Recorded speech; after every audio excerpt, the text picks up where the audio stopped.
My name is Michael Kaiser, and I'm the President and CEO of Defending Digital Campaigns. And I'm joined tonight by a couple other folks on our team. Tiffany, who's going to be personing the chat, will be trying to answer your questions or directing questions to us as needed, and dropping a ton of great links in there for you all as we go along. And Betty, who is our director. Say hello, Betty. Hello, everyone. I'm the Director of Support and Onboarding, and I'll be back in a few minutes to show you some demos. Yeah, this will be a tag team event between Betty and me. So we'll be going back and forth. So again, welcome. I don't know why no, hold on a second here. My screen's being a little, give me 1 second here, folks. Sorry, it's being a little something. It didn't like something. All right, there we go. Just a couple of housekeeping topics here. This is a nonpartisan training, so there could be attendees from the same party who disagree. There could be attendees from other parties who disagree, but that will all be fine if we're just respectful in the chat and we limit our comments in the chat to the content of this session, which is cybersecurity. This session is being recorded. We'll have a lot of time for Q&A at the end. We won't record the Q&A, but if you ask a question in the middle and we answer it, that will be recorded. Just a reminder, most of you are highly Zoom competent, but chat is public, so any attendee can see it, and questions are welcome in the chat at any time. If you want to leave a private comment or question, you can do that down at the bottom and just direct it to the host and the panelists, and then the rest of the attendees won't see it. So just a reminder of that. Today's agenda is pretty simple. We're going to leave a lot of time for questions.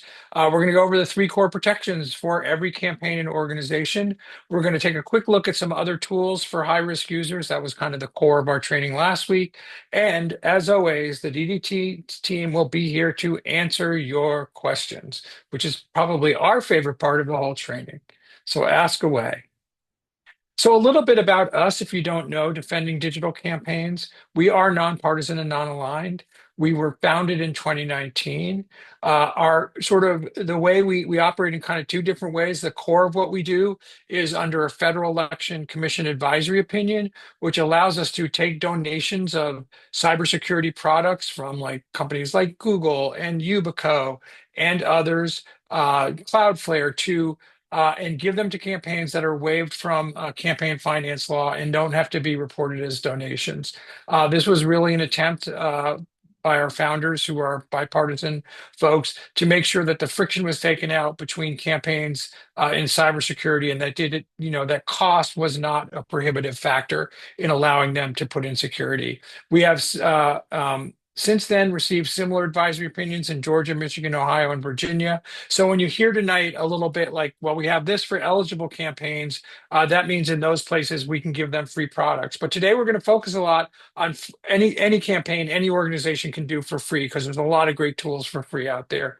So far, we've given away over $11 million of product, and we've helped, probably this is closer to 900 campaigns now.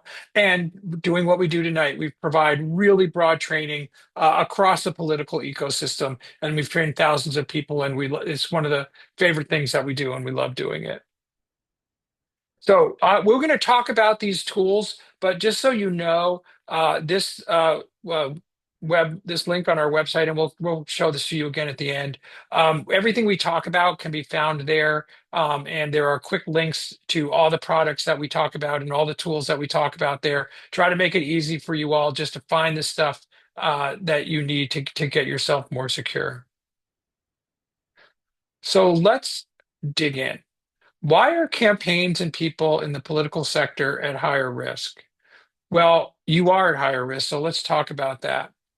Um, if you're just a normal computer user, you're mostly at risk from cyber criminals, right? I mean, people who just, they use the internet like a regular consumer. They're shopping, they're banking, they're doing social, whatever they're doing, reading the news, those kinds of things. They're mostly at risk to cyber criminals who are, we all know about this, stealing credit card numbers, bank accounts, phishing personal information, doing those kinds of things. That is what most everybody on the internet really is at risk of. But if you work in a campaign or a political organization or associated with politics in any way, you have other bad actors around you. And that includes nation states, right? I think we're all aware of this. America has adversaries. There are some countries who are, um, aggressively, trying to interfere or to with us. They may have different stakes. They may feel that America's democracy being successful is a bad look for their non-democracy. So you have those folks, and they don't all interfere or try to change the outcome of anything. Sometimes they are trying to divide us to make sure that it looks like our democracy is not working. But they also can conduct espionage, and our friends also conduct espionage. Unfortunately, we all conduct espionage against one another, right? So that's one thing, one other way that people are they're trying to get into campaigns, or another motivation. And then there are hacktivists. And activists really are non-aligned, like in the sense of a nation state. They may be aligned with other people or like-minded people, or they could be a solo person, and they're looking to disrupt, right? Usually towards a political end, to make a point about something, to get their point of view across. They do things like deface websites, bring down websites, hack and release confidential information. I mean, nation states also do that as well. And cyber criminals might try to hold you ransom by, stealing all your confidential information. So that's kind of a core activity of all the bad actors. So those are the folks, the bad actors that are out there. And that's what makes you at higher risk because of the multitude of bad actors and the multiple different ways and motivations that they have. So we really want all of you on the call today, and in the campaigns or organizations that you might work on, to kind of own this high risk status. And that high risk status doesn't just come from DDC.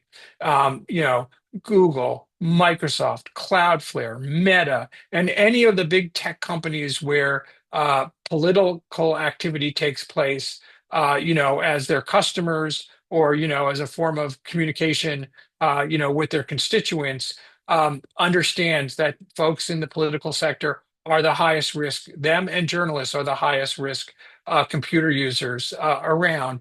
And so, just to branch this out, that's not just you or the candidate in your campaign. It's the staff of the campaign, obviously the volunteers, the vendors to the campaigns have been big targets over the years. Because think from the cyber criminal perspective, especially if I can, reach a vendor that has, 100 campaigns as clients, I can get to 100 campaigns. Friends of a candidate who are active in the campaign, and certainly family members of a candidate, and or high level campaign officials would be targets, because if I can get into your family member, I can maybe get to you. So you just have to know that, own it, and act on it.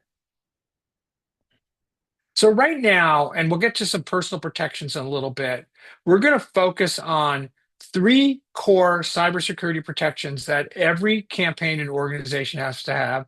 And we're going to show you some tools, and we're going to tell you about tools that you can get for free. Excuse me.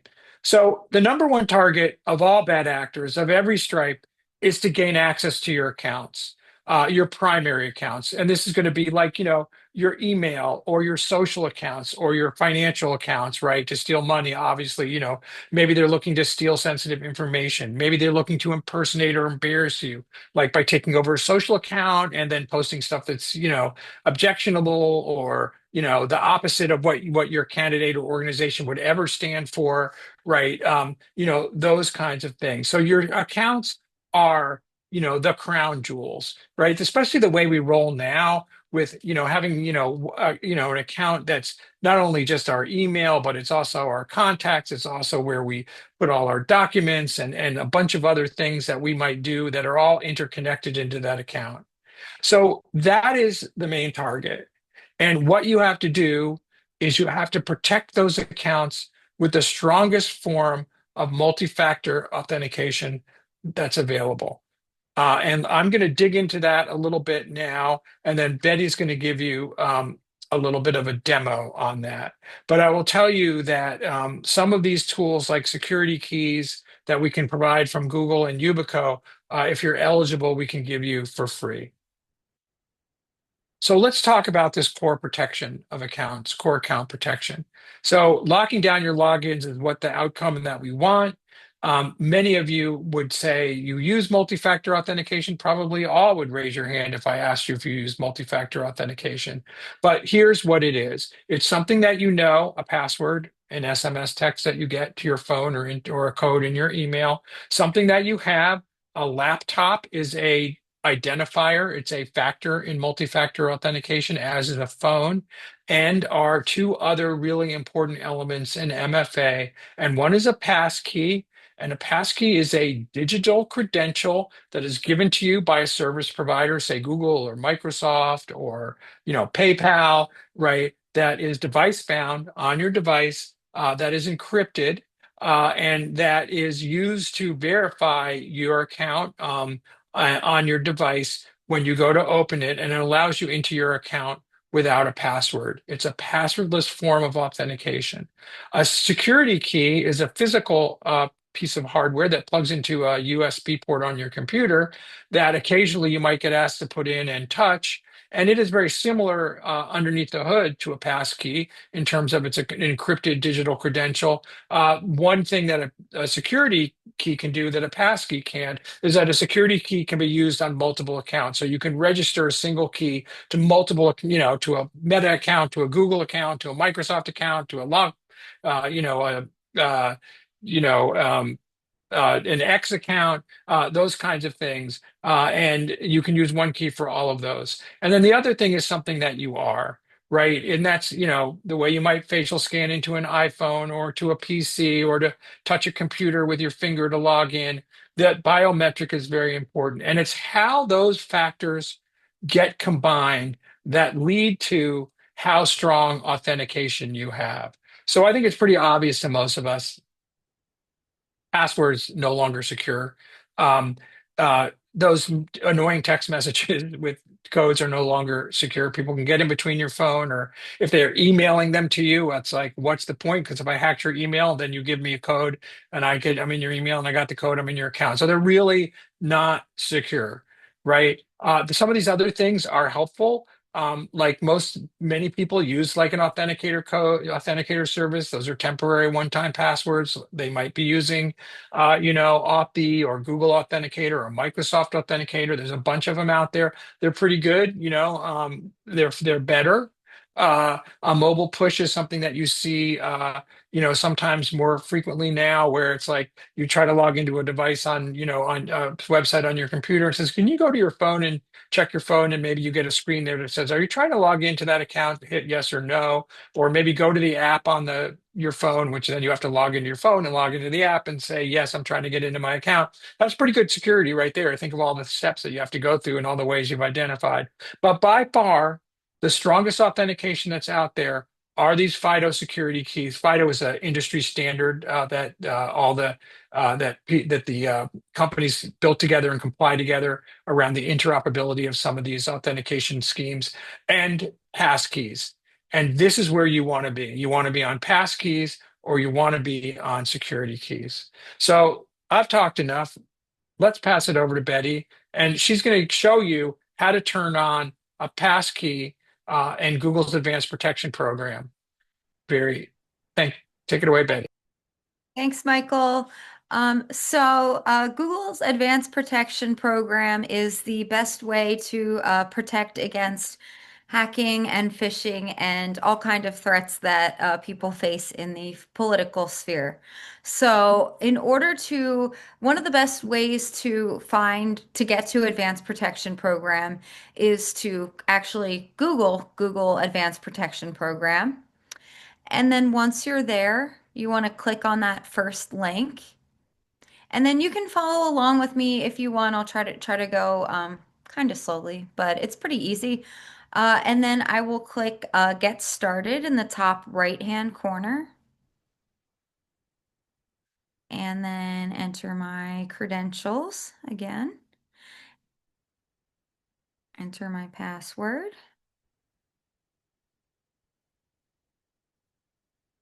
And then as you can see, it's prompting you to create at least one passkey or security key for advanced protection.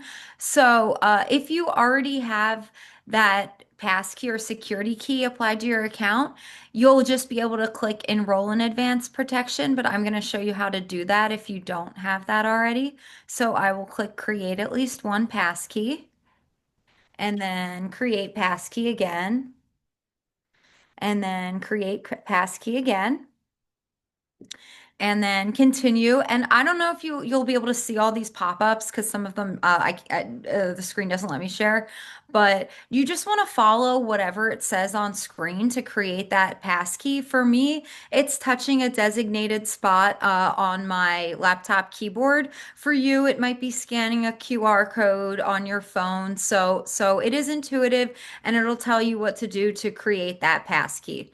So I will do as instructed, touch that designated point, and that is it. So now I've now created the passkey. I'll click done. And then now I can click enroll in advanced protection. And that's it. So I'm already enrolled. And just a little bit more about advanced protection, because I kind of skipped over what it does, but it safeguards the workspace and personal accounts of users with high visibility and sensitive information who are most at risk for targeted attacks. So the number one threat that people in this political sector face is account break-ins. So using this APP with the passkey that I just set up is a core protection and the best way to protect your Google accounts against that. So yeah, and then one more thing I'll add, you always want to make sure that you have a recovery phone and recovery email set up just because you do have that extra security and you want to make sure that you don't get locked out. Okay, so back to you, Michael. Thanks, Betty. We'll just sum this up here, and if Tiffany, if there's any specific questions around authentication, you can jump in a second and throw them out to us. But just so you just as a kind of a recap here, because this really is kind of the most important thing that you have to do, and you can do it right away. I mean, you can do it, while Betty was talking. You can do it when we hang up from this call. You can do it first thing in the morning while you're drinking your coffee. Is making your authentication stronger. So you're going to use the strongest form of authentication available in the services that you use. Unfortunately, in some cases, that's still going to be a password. So it's got to be long, strong, and unique. And we highly recommend you use a password manager like the one built into Chrome, the one built into Edge, the one built into Firefox to help you create and manage and store those passwords. Ideally, you're going to use a passkey if it's available, because by the way, they're free. Did we say they were free? I guess we should have said they were free if we didn't, because they're free. I'll say that again. And it's the best form of authentication you can get, and or a security key, and some people might use both, and that's fine as well. Then you're going to turn on Google's app and or Microsoft's account card. Microsoft has a similar higher level of protection for higher risk users, and that's account card. You can apply for that and we can give you information about that. And then you're going to, by the way, then you're going to start to use in the sign in with Google or sign in with Microsoft or sign in with Apple. Apple's also a very strong user of passkeys and that form of authentication. So we encourage you to use it, because then you're going to bring that very strong credential with you to every time you open a new service if you sign in with what we call a federated login. And that's going to bring that security with you, which in some cases will be stronger than the MFA that's actually offered by the service that you're logging into. So, Tiffany, any questions on that?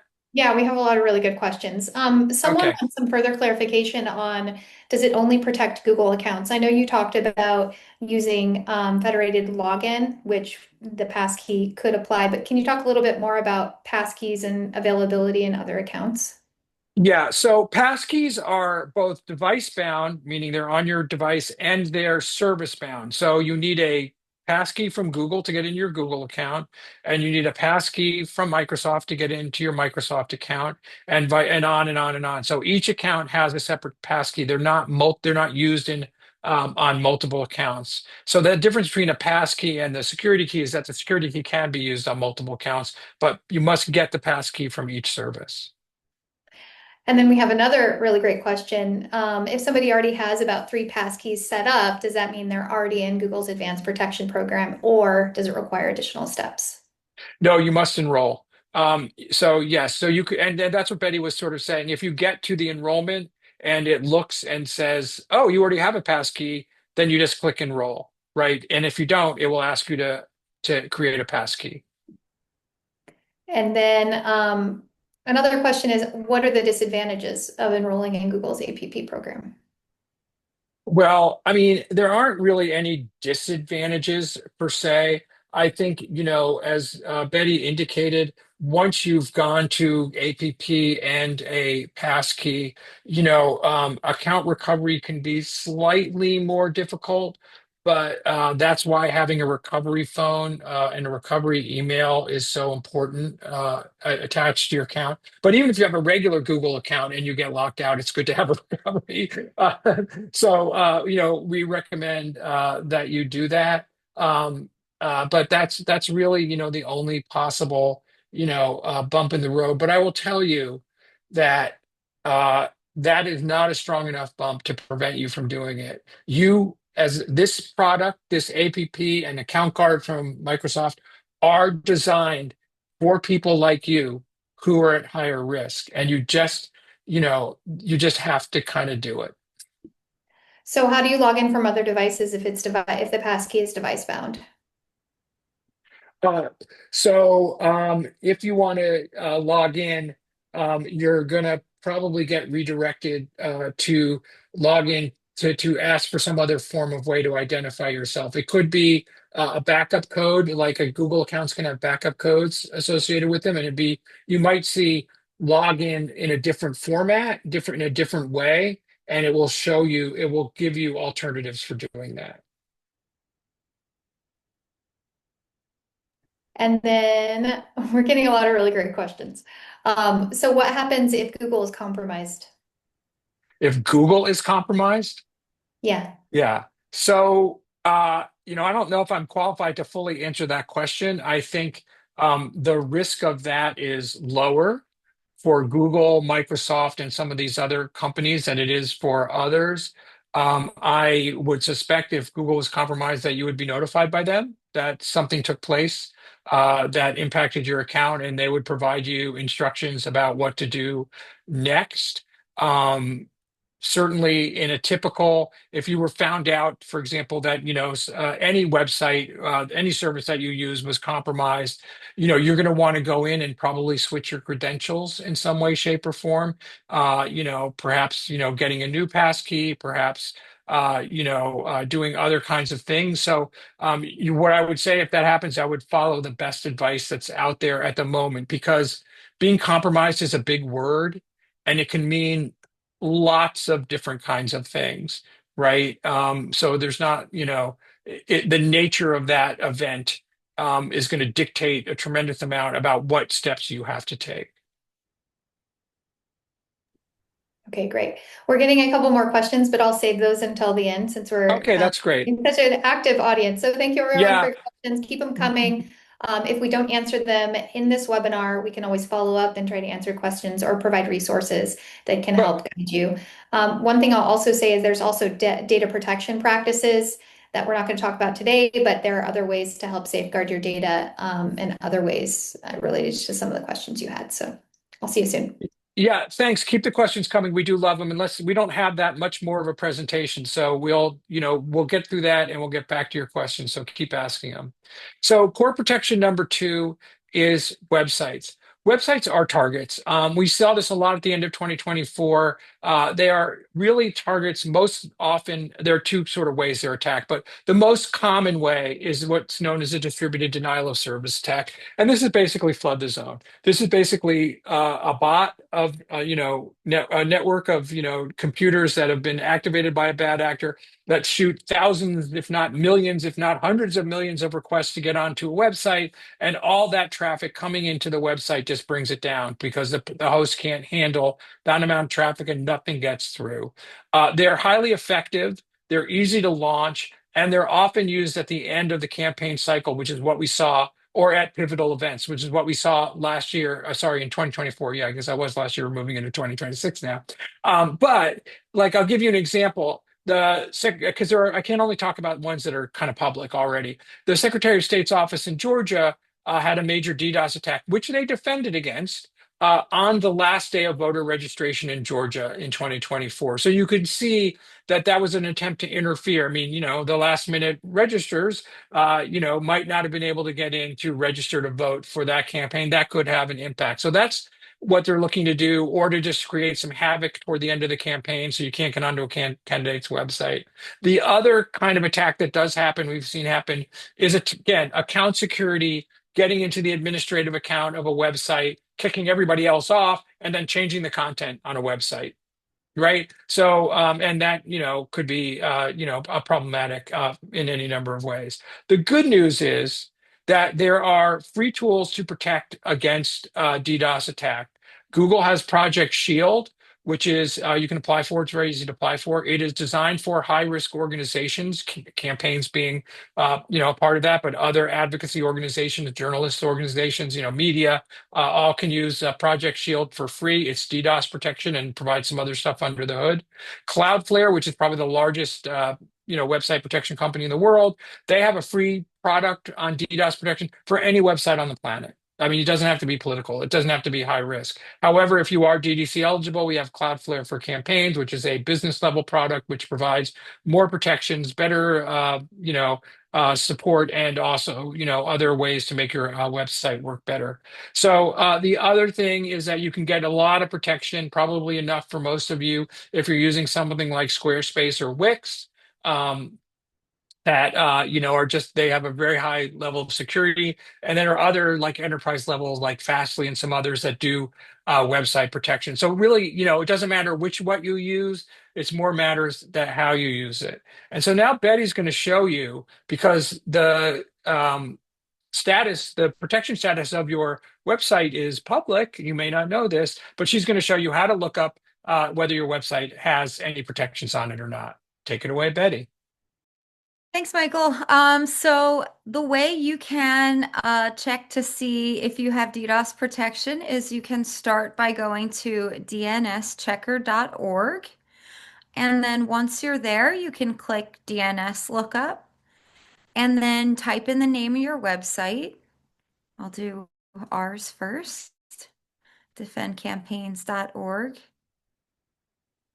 And then you can see one of the protections is Squarespace. So it's got Squarespace listed there, as well as, sorry, that was kind of fast, but I just scrolled down to where it says NS, which is name server, and you can also see Squarespace there. So that is a way to know that we're protected by Squarespace. And then just one more example. I'm just going to pick another uh, website. Sorry.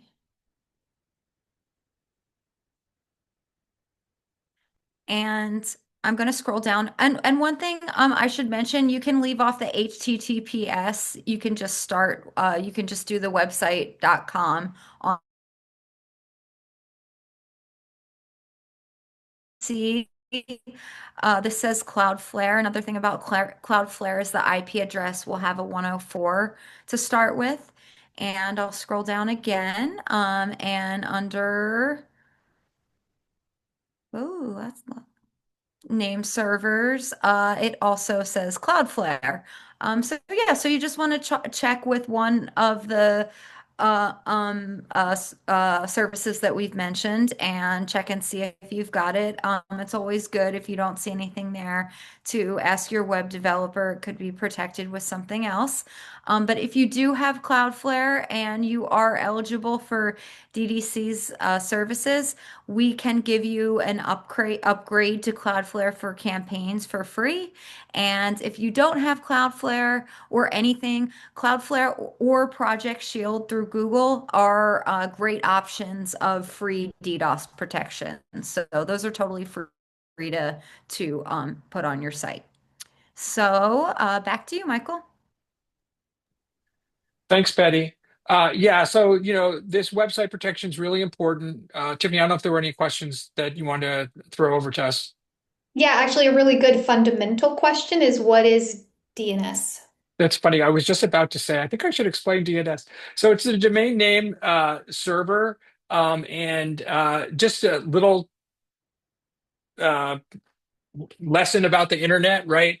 Every traffic that when you go out and like put a URL into a, to go to a website, you put in like defendcampaigns.org, but really what it has to do, it has to go through a service that takes that name and translate it into a series of numbers and sends you on your way. And so that's the domain name service or server. And then so that's where the server is where it's sending you. So it's sending you to Cloudflare, and Cloudflare is resolving what you typed in into a web to the actual web address, which is numbers, and sending you along your way. But the reason that you get pushed through there for protection is because that's also protecting you. That's saying that the inbound traffic to you is protected against DDoS. That's your outbound traffic as well. So that's the domain name situation. So I hope that answers your question. Let's move on to the final core protection, which is your email security. So, unfortunately, this is the other things were very easy, and this one's a little more complicated. We would love this process to be a little easier than it is, but we'll have to go through this because it's very important. So, you have email protections on two sides of the coin, right? You have the outbound email, which we'll spend more time on than the inbound email. To protect your outbound email from things like for impersonation, right? So somebody hijacking your domain and then using it to send out emails, spoofing, like, for example, a state party domain, and then sending out emails to everybody in the state, or like sending a fake donation request that really looks like it comes from your campaign because they impersonated your domain, right? Requires you having something called DMARC. And DMARC is basically the authentication of a domain for sending emails. And this is basically a signal that goes to the services that process email on the internet. So, when you hit send, your email gets processed by someone, probably either Google or Yahoo or Microsoft, which are the sort of the major email processors. And it says, oh, this is coming from a domain that has DMARC, I'm going to let it through. If it doesn't have DMARC, it's going to either send it to spam or stop it. Now, in the past, the enforcement of this was rather lax. However, over the last 2 years, Google, Yahoo, and Microsoft have all said and are enforcing DMARC much more strongly. So if you're a bulk sender, and that means if you've ever sent more than 5,000 emails ever at one time, not all the time, just once ever in history, you are a bulk sender. If you don't have DMARC, your emails are not going to be making it through. So you have to get DMARC. And the DMARC process is not super simple. It's a multiple step process to get DMARC, and Betty's going to show you a little bit about that in a second. But it basically involves the authentication of your domain, and then the proper configuration of the services that you use to send your email. So if it's just out of your, inbox for your campaign, if it's out of your, defendcampaigns.org, and that's the only one you use, that's one thing. But if you're using Constant Contact, if you're using, MailChimp, if your, fundraising firm is using yet another service to send those domains, those subdomains all have to be demarked, right? To protect you from going out. And then those services have to be properly configured there's some things that you can do. So we'll show you a little about this. So the good news here in this complicated is that there is a free service called ValidMail Monitor, which can help you achieve DMARC status. And then on the inbound side, the most important thing you can do is authentication. Those like passkeys, security keys are virtually unphishable credentials. So even if someone gave away by mistake their password or something, they won't be able to get into your account. There are other higher level forms of inbox protection that we can provide to eligible campaigns. Cloudflare has an email security. We work with a company called Sublime that can help give higher levels if you are eligible. So I know that's a little long-winded. Unfortunately, DMARC requires a little extra horsepower to explain, but I'll let Betty take it away and sort of show you how you can at least discover this DMARC status of the sending domains that you use. Thanks, Michael. One second. Oops, that's not what I meant to click on. Okay, so yeah, so in this demo, I am going to show you how to check your DMARC status. So for full DMARC configuration, you want to configure your domain as well as the services that send your emails, like MailChimp or HubSpot. So the goal of this is just to teach you how to check if your DMARC is in compliance. So first you can go to valimail.com and then I'll go over to the right and click check my domain. And then I'll enter the name of a website, my domain, click check domain.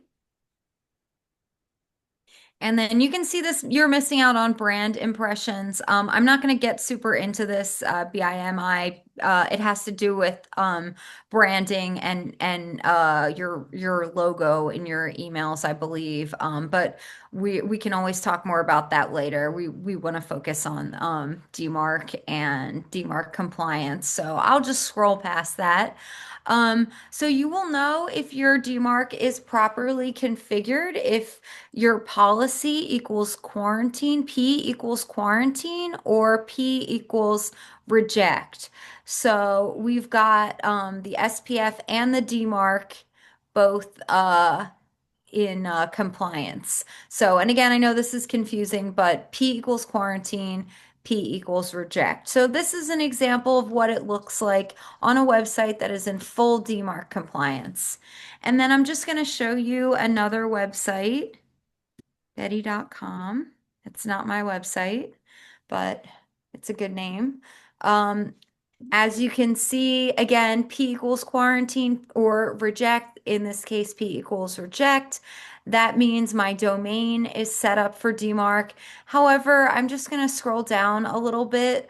And this says no SPF record found or defined. That means that the sending services sending from this domain are not in DMARC compliance.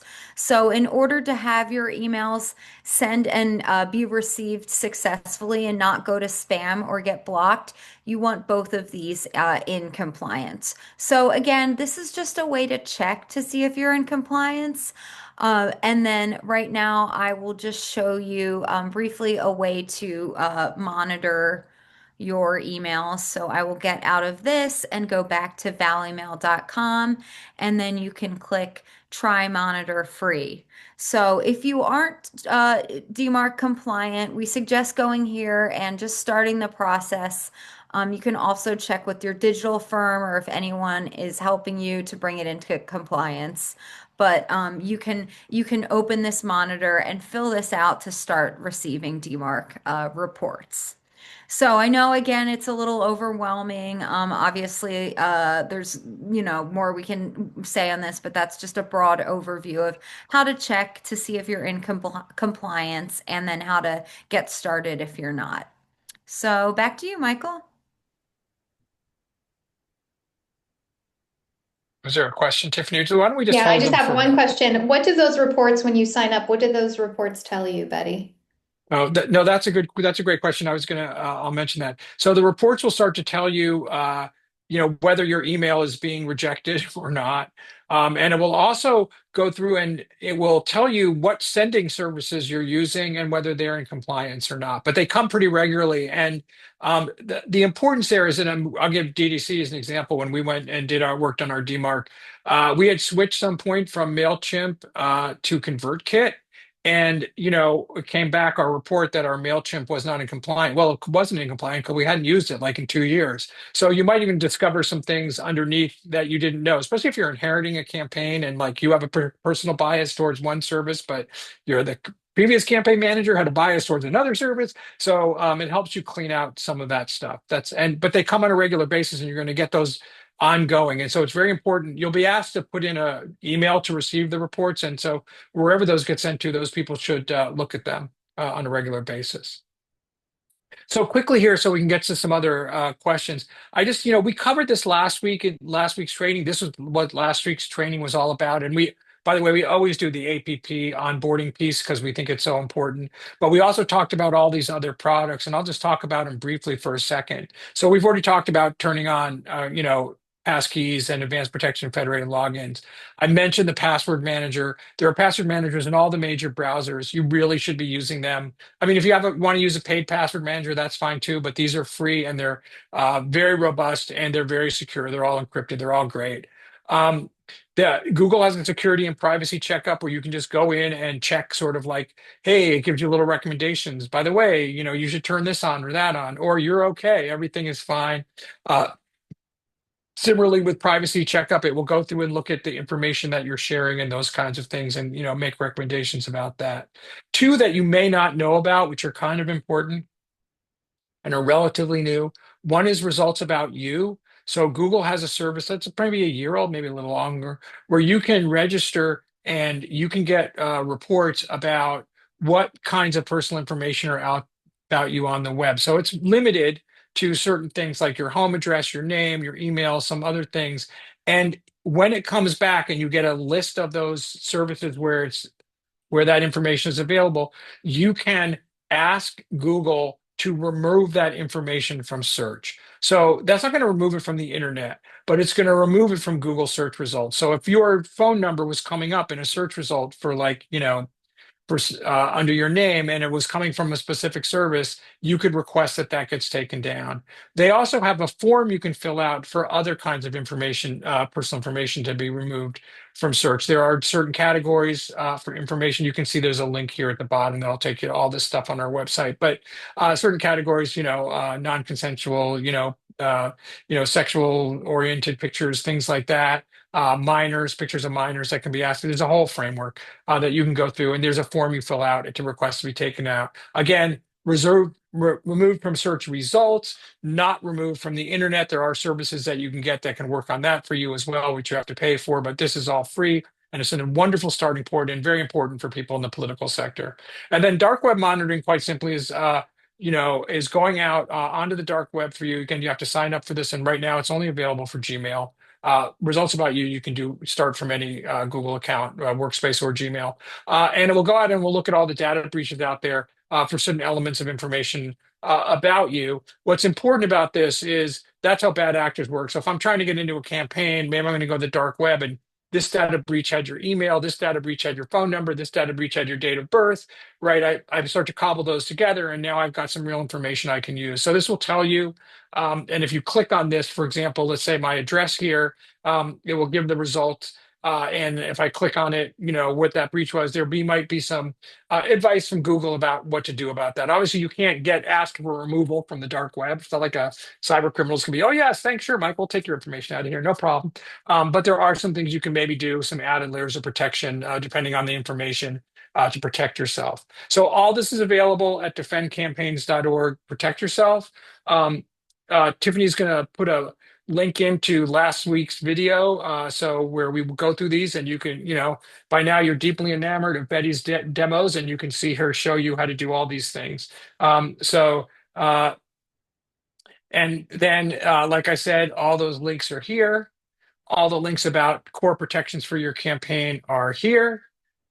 And we also have our knowledge base, which has lots of step-by-step instructions. Like you want to open that Cloudflare account, but you're not quite sure how to do it.